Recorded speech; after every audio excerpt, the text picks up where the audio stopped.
மக்கள் தேசம் கட்சி கடைசி நேரத்தில் நீங்கள் என்டிஏ பாஜக அதிமுக கூட்டணிக்கு ஆதரவளிச்சிருக்கிறீங்க. எதனால் இந்த முடிவு எடுத்தீங்க? தமிழகத்தில் முத்துவேல் கருணாநிதி ஸ்டாலின் அவர்களுடைய ஆட்சியில் மட்டும் இதுவரை பட்டியலின வன்கொடுமை வழக்குகள் ஏறக்குறைய 500 வழக்குகளுக்கு மேலே.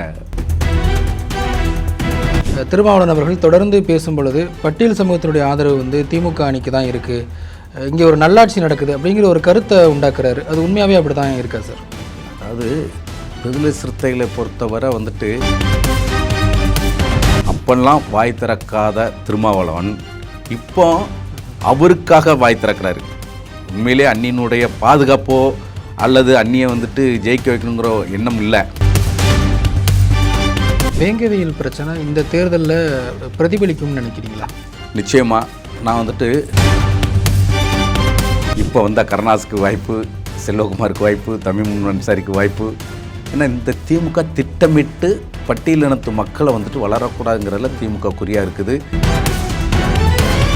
அவர் அவருடைய குடும்ப பின்னணியை பேசுவார். அவர் படிக்க முடியாமல் அவங்க மாமா வீட்டில் உட்காந்துருந்தேன், எங்கள் மாமா திண்ணையில் உட்காந்தாருன்னா அதில் ரோட்டில் போகக்கூடிய யாருமே காலில் செருப்பு போட்டு போகக்கூடாது, அப்படி செருப்பு யாராவது போட்டு போயிட்டால் இவர் காலில் இருக்கிற செருப்பு அவங்கள பேசும், அதான் அவங்கள அடிக்கும். இந்த சட்டமன்ற தேர்தல் மறைந்த தலைவர் சாத்தை பாக்கியராஜ் அவர்கள் குறித்து உங்களுடைய நினைவுகளை கொஞ்சம் பகிர்ந்து. அதாவது எங்களுடைய தியாக தலைவர் சாத்தை பாக்கியராஜ் இதுவரை பட்டியலினத்தினுடைய வளர்ச்சிக்காகவும் குறிப்பாக பறையின வளர்ச்சிக்காகவும் மட்டும்தான் அவர் செயல்பட்டு இருந்தார்.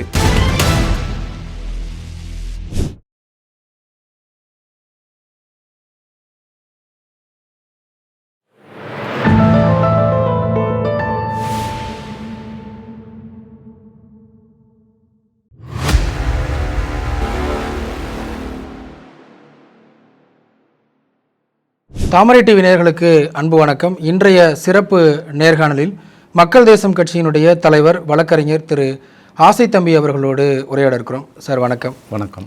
2026 சட்டசபை தேர்தல் இன்னும் ஒரு 19-20 நாட்களில் நடைபெற இருக்குது. மக்கள் தேசம் கட்சி கடைசி நேரத்தில் நீங்கள் என்டிஏ பாஜக அதிமுக கூட்டணிக்கு ஆதரவளிச்சிருக்கிறீங்க. எதனால் இந்த முடிவு எடுத்தீங்க? தமிழகத்தில் தொடர்ச்சியாக வன்முறை, போதை கலாச்சாரம், அதுவும் குறிப்பாக சொல்ல போகிறதா இருந்தால் எங்கள் பட்டியலினத்தினுடைய படுகொலை, முத்துவேல் கருணாநிதி ஸ்டாலின் அவர்களுடைய ஆட்சியில் மட்டும் இதுவரை பட்டியலின வன்கொடுமை வழக்குகள் ஏறக்குறைய 500 வழக்குகளுக்கு மேலே வழக்காய் பதிவாயிருக்கு. இந்த வழக்குகளை அவர் ஒருபோதும் துரிதமாக நடத்தினதில்லை. அடுத்தால் அந்த வழக்குகளை பொறுத்தவரை அந்த வழக்குகளை நீர்த்து போக செய்யும்படி குற்ற ஆவண காப்பகம் என்ன சொல்லுதுன்னா, இவருடைய ஸ்டாலின் ஆட்சி காலத்தில் 259 வழக்குகளுக்கு தீர்ப்பளிக்கப்பட்டதாக சொல்கிறாங்க. இந்த 259 வழக்குகளில் தண்டனை சதவீதம்னு பார்த்தால் 4% தான் தண்டனை சதவீதம். அதிலும் குறிப்பாக பார்த்தோம்னா 2 வழக்குகளில் நான் அரசு சிறப்பு வழக்கறிஞராக அந்த வழக்கில் நடத்துவதற்கு அனுமதி வாங்கி அந்த வழக்குகள் நடத்தினதில் சேலம் ஆத்தூர் ராஜலட்சுமி கேஸு, அதில் தூக்கு தண்டனை வாங்கி கொடுத்தேன். எங்களுடைய மாவட்ட செயலாளர் ராணிப்பேட்டை மாவட்டம் காவிரிப்பாக்கம் காவல் நிலையத்துக்கு உட்பட்டு, அதுவும் கூட அந்த வழக்கினுடைய முக்கிய குற்றவாளி காவிரிப்பாக்கத்தினுடைய திமுக துணை சேர்மனுடைய கணவர். திமுகவினுடைய ஜாதிய துவேசத்தால் அந்த ஆணவ படுகொலை நடந்துச்சு. அதில் 5 பேர்த்துக்கு லைஃப் வாங்கி கொடுத்துருக்குறோம். இந்த குற்ற ஆவண காப்பகம் அந்த இதுபடி பார்த்தோம் அப்படின்னாச்சுனால் 4% தான் தண்டனை பெற்றிருக்கு. அதில் பார்த்தோம் அப்படின்னாச்சுனால் என்னுடைய சதவீதம் 1% இருக்குது. ஏன் இதெல்லாம் சொல்கிறோம் அப்படின்னாச்சுனால், முத்துவேல் கருணாநிதி ஸ்டாலின் பட்டியலினத்தில் குறிப்பாக பறையர் இனத்தை அழிக்கணுங்கிற நோக்கத்தோடு செயல்பட்டு இருக்கிறாரு. அது மட்டுமல்லாமல் வன்முறை, போதை கலாச்சாரம்லாம் பெருகி வர்றது, தமிழ்நாடு சுடுகாடாக மாறுது. இந்த நிலைமை மாறணுங்கிறதுக்காக நாங்கள் தேசிய ஜனநாயக கூட்டணியில் அங்கம் வைக்கலாம் அப்படின்னு சொல்லி கடைசி நேரத்தில் எங்களுடைய கட்சியினுடைய செயற்குழு கூட்டம் நடைபெற்று அதில் தீர்மானம் போட்டு நாங்கள் இது பண்ணோம். அதன் முதற்கட்டமாக பாரதிய ஜனதா தலைவர் அண்ணன் நயினார் நாகேந்திரன் அவர்களை சந்தித்தோம். மிகுந்த மகிழ்ச்சியோடு வரவேற்றார். அப்பவும் எங்களுக்கு கந்தரவக்கோட்டை தொகுதியை ஒதுக்குறதுக்குள்ள எல்லா ஏற்பாடுகளும் செஞ்சார். நாங்கள் தான் மக்கள் தேச கட்சி தான், நாங்கள் எங்களுக்கு வந்துட்டு கடைசி நேரத்தில் நாங்கள் வந்திருக்கிறதுனால உங்கள் கூட்டணிக்குள்ளே எந்த ஒரு நெருக்கடியும் வேண்டாம், அதனால் நாங்கள் இந்த முறை தார்மீகமான ஆதரவு மக்கள் தேசம் எல்லா 234 தொகுதியிலும் நாங்கள் களப்பணி செய்து பாரதிய ஜனதா தலைமையிலான அதிமுகவினுடைய ஆட்சியை தமிழகத்தில் நிறுவுவதற்கு மக்கள் தேசம் வந்துட்டு பாடுபடும் அப்படின்னு சொல்லி நாங்கள் வந்துட்டு அந்த கூட்டணியில் விரும்பி அதற்கு ஆதரவு அளிச்சிருக்கிறோம். மக்கள் தேசம் கட்சி தமிழ்நாடு முழுக்க கணிசமான உங்களுக்கு ஒரு வாக்கு வங்கி இருக்குது. அதே போல் புரட்சி பாரதம், தமிழ் மாநில பகுஜன் சமாஜ் கட்சி, இவங்க எல்லாமே என்டிஏ கூட்டணியில் இடம்பெற்றிருக்கிறாங்க.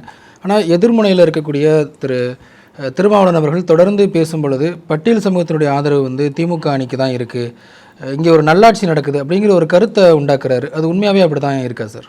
இல்லை, அதாவது விடுதலை சிறுத்தைகளை பொறுத்தவரை வந்துட்டு இன்றைக்கி இப்போ நான் கூட வந்துட்டு தேசிய ஜனநாயக கூட்டணிக்கு ஆதரவு கொடுத்துட்டோம் அப்படின்னதுமே வலைதளங்களெல்லாம் இந்த விடுதலை சிறுத்தைகள் வந்துட்டு கொக்கரிக்கிறாங்க.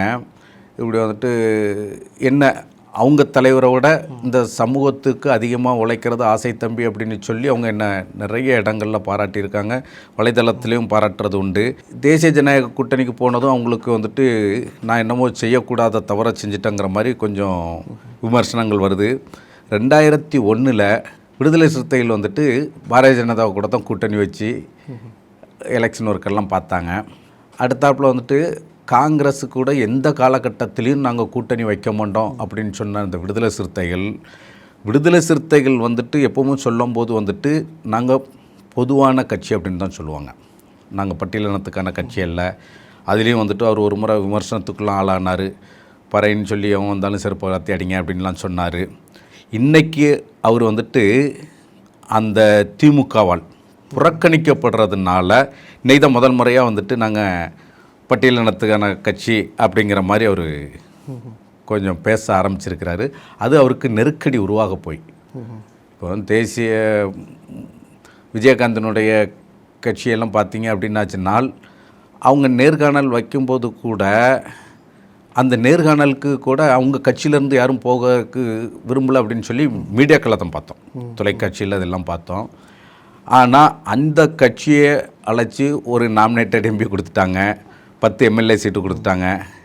இவங்களுக்காக அதாவது பட்டியலினத்து மக்கள் எங்கெல்லாம் பாதிக்கப்படுறாங்களோ அங்கெல்லாம் திருமாவளவன் வந்துட்டு முட்டு கொடுப்பார் திமுகக்காக. அப்படி கொடுத்தும் அவருக்கு வந்துட்டு இந்த 8 சீட்டு அப்படிங்கிறது அவருக்கு ஏற்புடையதாக இல்லை.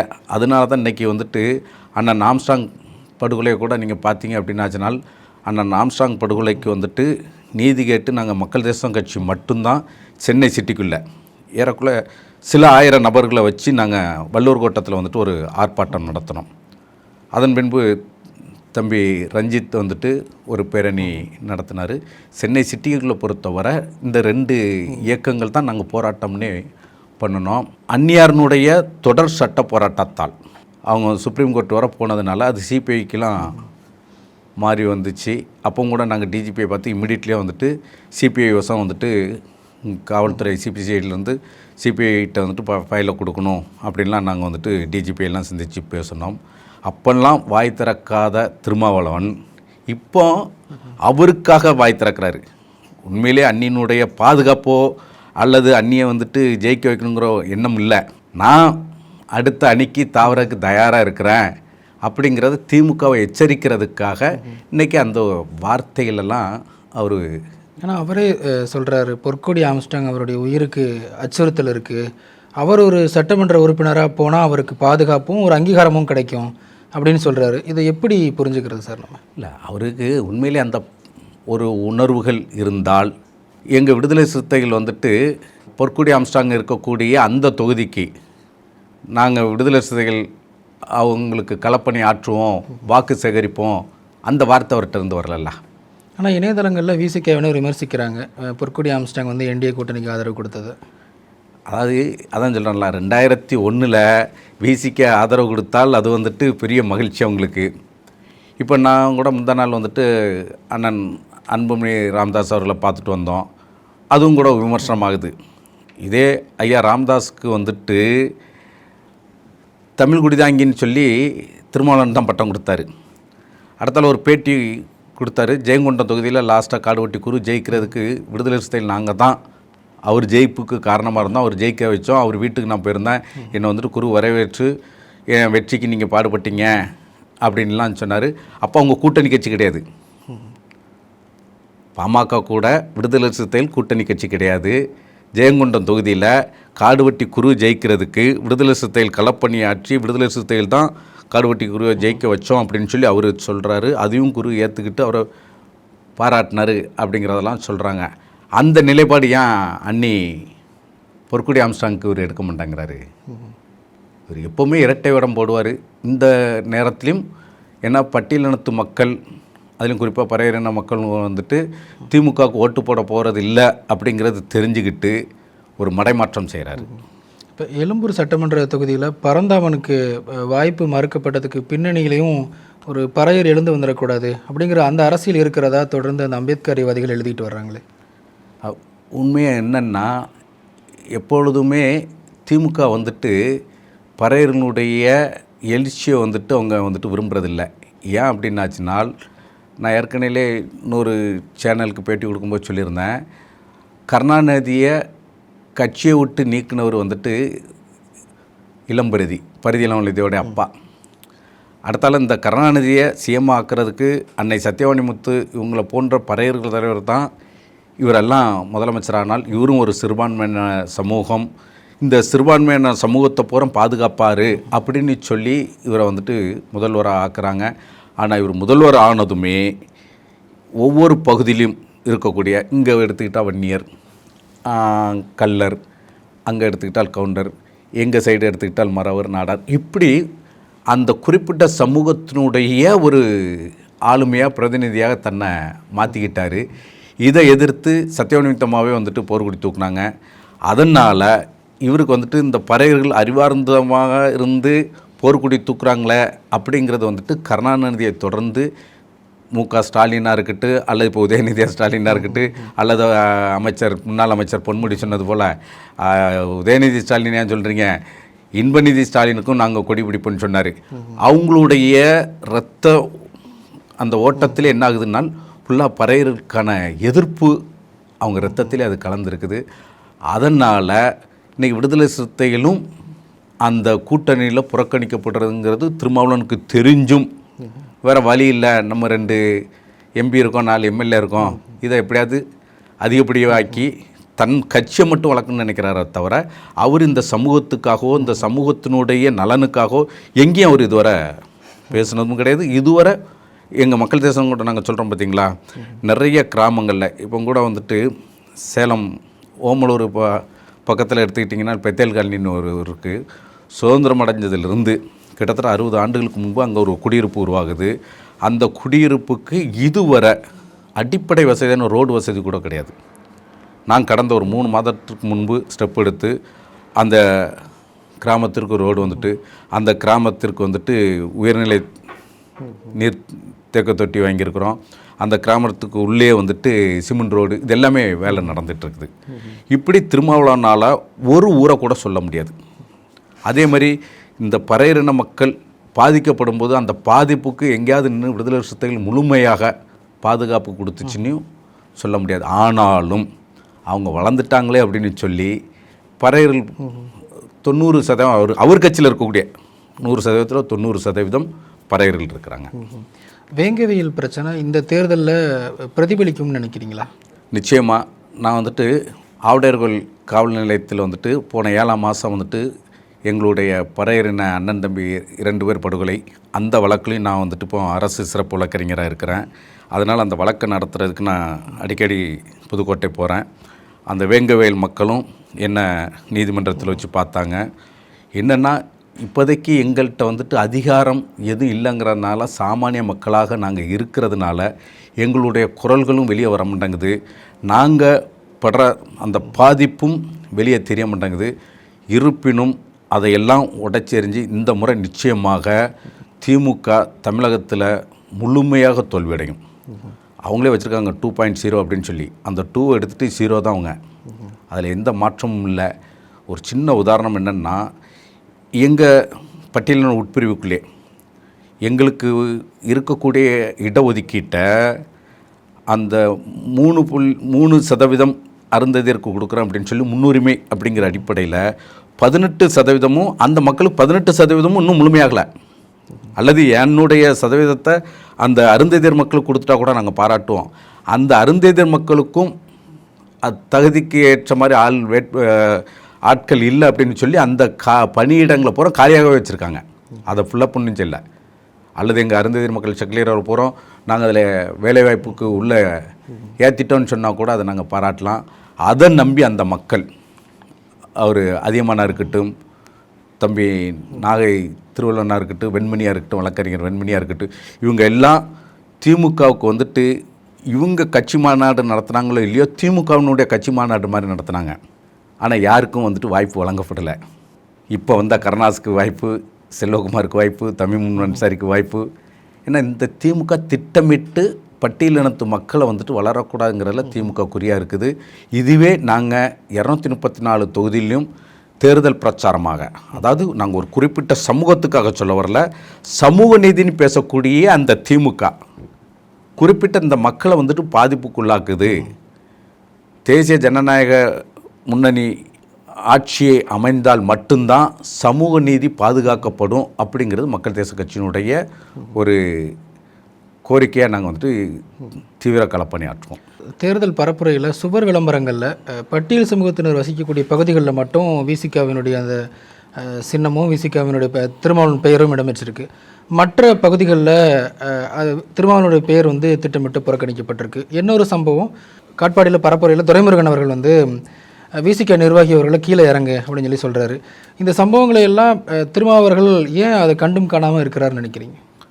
திருமாவளவனுக்கு எப்போவுமே வந்துட்டு என்ன அப்படின்னு சொன்னால், அவருக்கு வந்து சேர வேண்டியது வந்து சேர்ந்துட்டுனால் போதும். அவருக்காக உழைக்கக்கூடிய எந்த நிர்வாகிகள் எந்த அவமானத்தை சந்தித்தாலும் அதை பற்றி எந்த ஒரு கவலையும் இல்லை அப்படின்னு செயல்படக்கூடியவர் தான் திருமாவளவன்.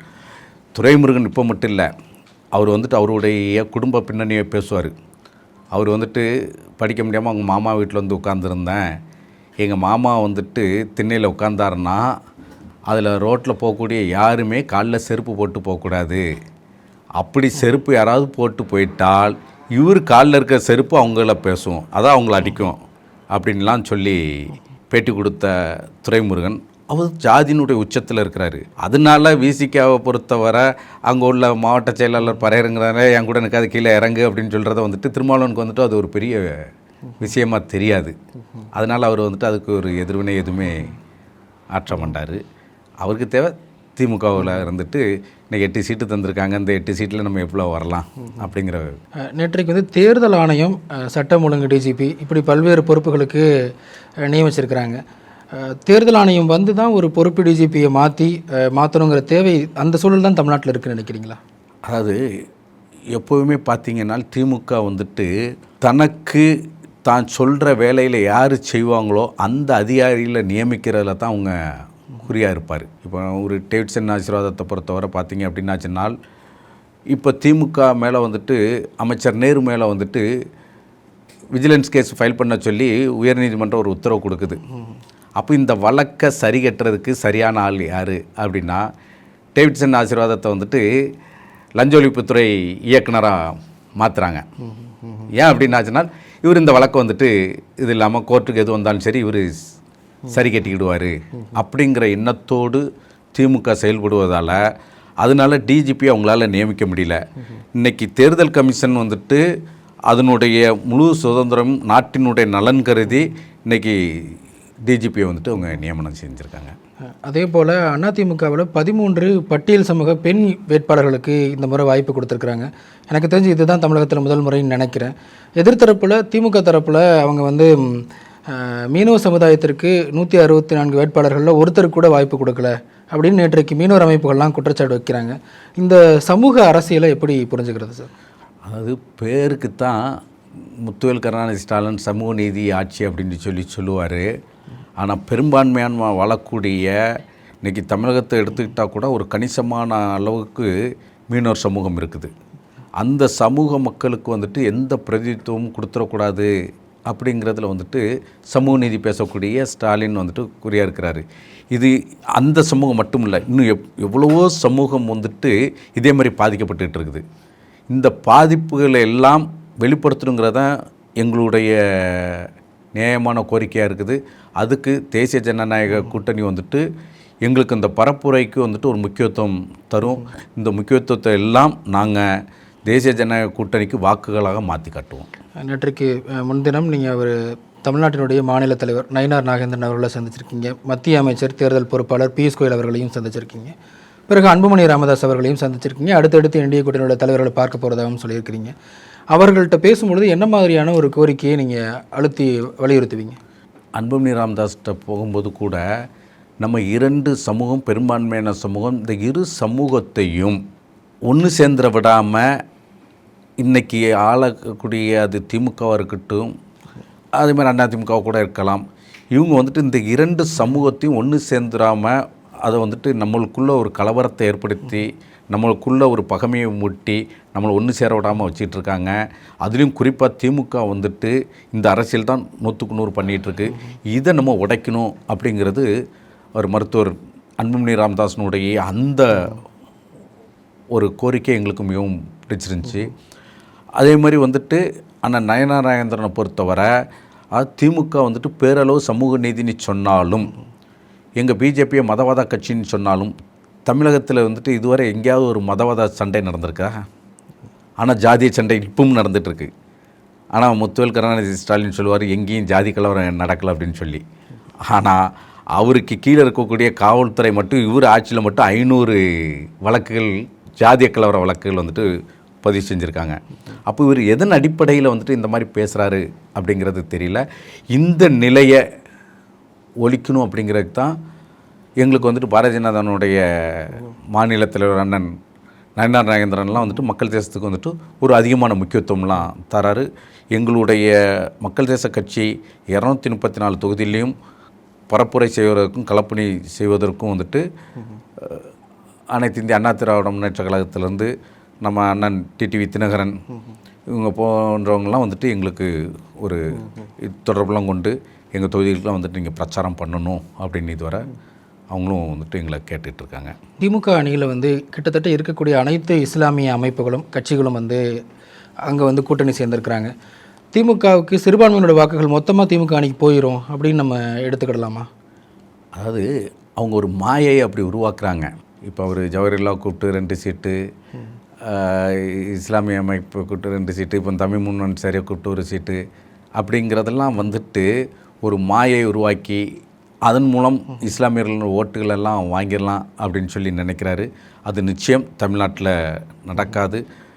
அனைத்து இந்திய அண்ணா திராவிட முன்னேற்ற கழகம் மட்டும் இல்லை, பாரதிய ஜனதாவிலுமே இஸ்லாமியர்கள் நிறைய பேர் இருக்காங்க. ஏதோ நாங்கள் இஸ்லாமிய பாரதிய ஜனதாவுடைய கூட்டணி வச்சிட்டோம் அப்படிங்கிறதுக்காக ஒரு முட்டு கொடுக்குறக்காக இந்த வார்த்தையில் நாங்கள் பேசலை. பாரதிய ஜனதாவிலையும் இஸ்லாமியர்கள் நிறைய பேர் இருக்காங்க. இந்த வாக்குகள் எல்லாம் தேசிய ஜனநாயக கூட்டணிக்கு வந்துடக்கூடாதுங்கிறக்காக எந்த முறையும் செய்யாத அளவுக்கு இன்றைக்கி திமுக வந்துட்டு அவங்கள இஸ்லாமிய அமைப்புகளை கூப்பிட்டு 5 சீட்டு கொடுத்துருக்காரு அப்படின்னாச்சுனால் மக்களை மடைமாற்றம் செய்யணும் அப்படிங்கிற நோக்கத்தோடு செயல்படுறாங்க. ஆனால் அது நிச்சயம் நடக்காது. இந்த சட்டமன்ற தேர்தல் மறைந்த தலைவர் சாத்தை பாக்கியராஜ் அவர்கள் குறித்து உங்களுடைய நினைவுகளை கொஞ்சம் பகிர்ந்துக்கோங்க. அதாவது எங்களுடைய தியாக தலைவர் சாத்தை பாக்கியராஜ் இதுவரை வந்துட்டு பட்டியலினத்தினுடைய வளர்ச்சிக்காகவும் குறிப்பாக பறையின வளர்ச்சிக்காகவும் மட்டும்தான் அவர் செயல்பட்டு இருந்தார். இதுவரை எந்த ஒரு இப்போ திருமாவளவன் போய் முட்டு கொடுக்காரு பார்த்தீங்களா, அதே மாதிரி சாத்தை பாக்கியராஜ் வந்துட்டு இதுவரை யார்கிட்டையும் போய் நின்னதில்லை. ஏன்னா இந்த சமூகம் இப்படிலாம் புறக்கணிக்கப்படும் அப்படிங்கிறது வந்துட்டு அவருக்கு தெரிஞ்சு. இப்போ கூட பார்த்தீங்கன்னா சொன்ன பார்த்தீங்களா, அருந்ததியர் அமைப்புகள் வந்துட்டு அதியமானா இருக்கட்டும், நாகை திருவிழானா இருக்கட்டும், வெண்மணியாக இருக்கட்டும், இவங்க வந்துட்டு அவங்க கட்சி நடத்துகிறத விட திமுகவை வளர்ப்பதற்காக திமுகவினுடைய ஒரு அங்கம் மாதிரி செயல்பட்டாங்க. ஆனால் அவங்களுக்கு போகிற வாய்ப்பு மறுக்கப்பட்டுச்சு. ஏன் அப்படின்னா சொன்னால் அவங்க ஜாதி ரீதியான கட்சி நடத்துகிறேன் அப்படிங்கிற மாதிரி ஒரு அதுக்காக கட்சி நடத்துனதுனால இந்த திமுக வந்துட்டு புறக்கணிக்குது.